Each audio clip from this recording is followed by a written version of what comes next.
Hey there, we live? Yeah, we're live. Here we are, the Backyard Sustainable Tour Network. We're here with Paul Whitsitt, owner of Kitchen House Coffee and the Kitchen House Farm. Usually he is on our tour every year, one of the favorite spots on our tour. So Paul, do you want to give us a little briefing of what you got going on here and what you're planning for spring and summer? Yeah, absolutely. So we actually live across the alley. Oh, Hey! Hey! Come on. Hey, Louisa, come here. Come on. Louisa, go. Come on. Louisa, so we've got a visitor at the farm, and our doggies just got into it. Sorry about that. Yeah, we live across the alley. I was able to buy this lot from the city in their tax auction and created a little farm that was back in the summer of 2013. And we've been on the backyard tour ever since. I think eight summers we've been on the backyard tour. So we're really sorry it had to be canceled this year, but we're excited to participate in this.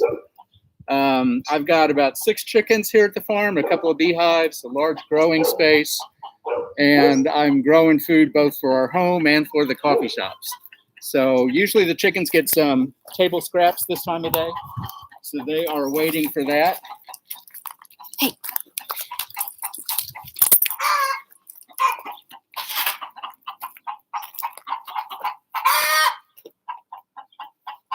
They've got some grits from breakfast, if they're not too upset from the little dog incident.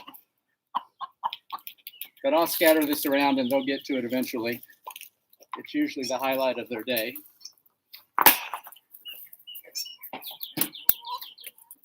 I've got my compost set up over here on the side of the yard. So usually I'm bringing home tubs of coffee grounds and banana peels and food scraps from the coffee shop, and that keeps my compost close to overflowing. Sadly, I'm not bringing home compost right now, but we hope we'll be back at that in a couple of weeks. But it's kind of cool that the scraps and everything from the coffee shop come here, feed my compost, which amends my soil and my garden beds, and then that food goes back to the coffee shop. So it's kind of a nice little circle. Sam, if we want to wander around the corner here, I'll let you go up the steps because we're keeping a safe distance from each other. And you can show folks the beehives. They're up above the chicken coop. So.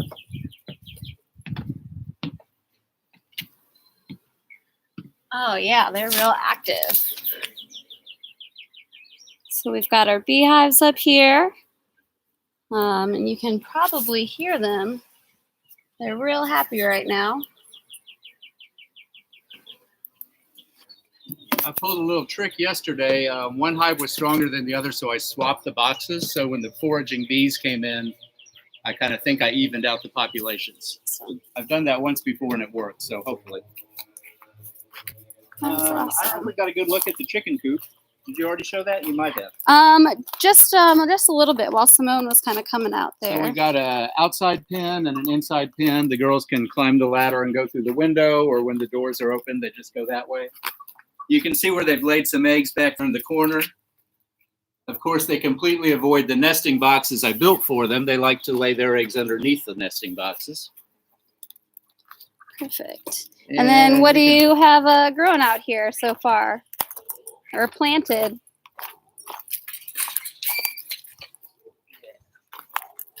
So planted is the right word. It's early in the season. So you're not going to see a whole lot of things growing, but I can tell you this bed is full of kale and collards, and they're just starting to poke through the ground. You can see the parsley did well because it wintered in that spot. So I've got a couple of beds of parsley over here.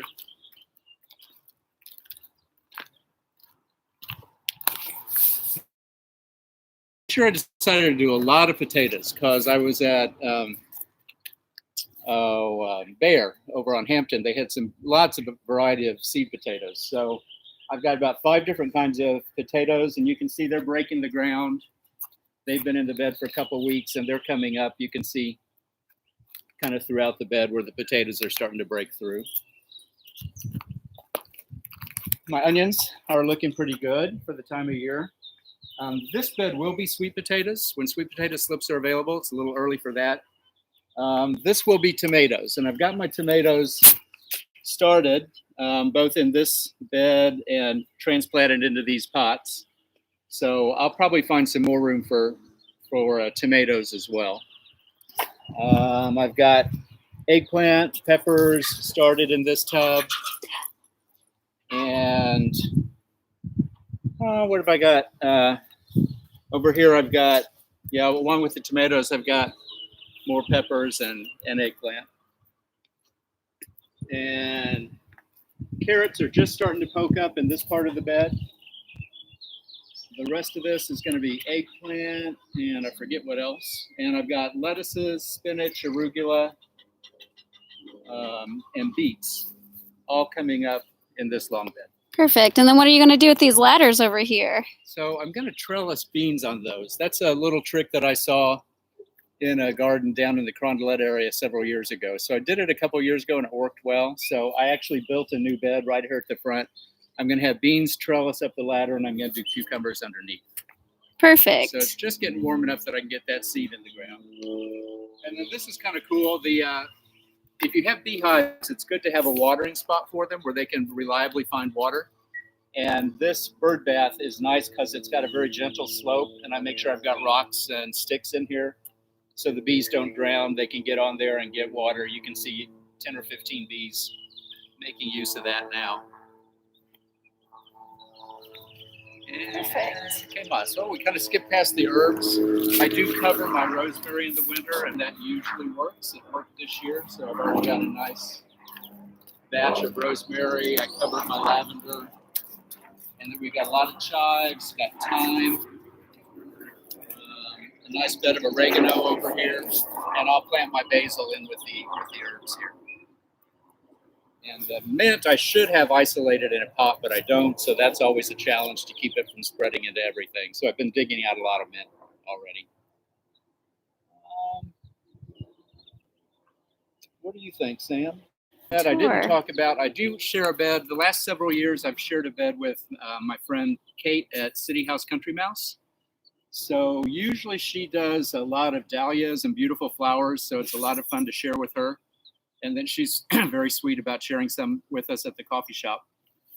This year, I think she's doing a combination of flowers and food. Wonderful. So you can see, I think she's got some arugula going in this bed, and I'm not sure what else. Great. Well, I assume as soon as our social distancing is over, that lavender looks like it's going to be ready for some lavender blueberry syrup, which we know is kind of everyone's favorite latte flavor. I'm looking forward to that one. Yeah, Absolutely. Well, perfect. Well, thanks for joining us, Paul. And I think we're going to walk down the street and see a new garden and a neighbor who was inspired by what Paul's kind of doing here. So cool. Yeah, Josh and Maria are doing great things in their yard, and I've got a little interest in that house because we actually fixed up that house and what we hope to buy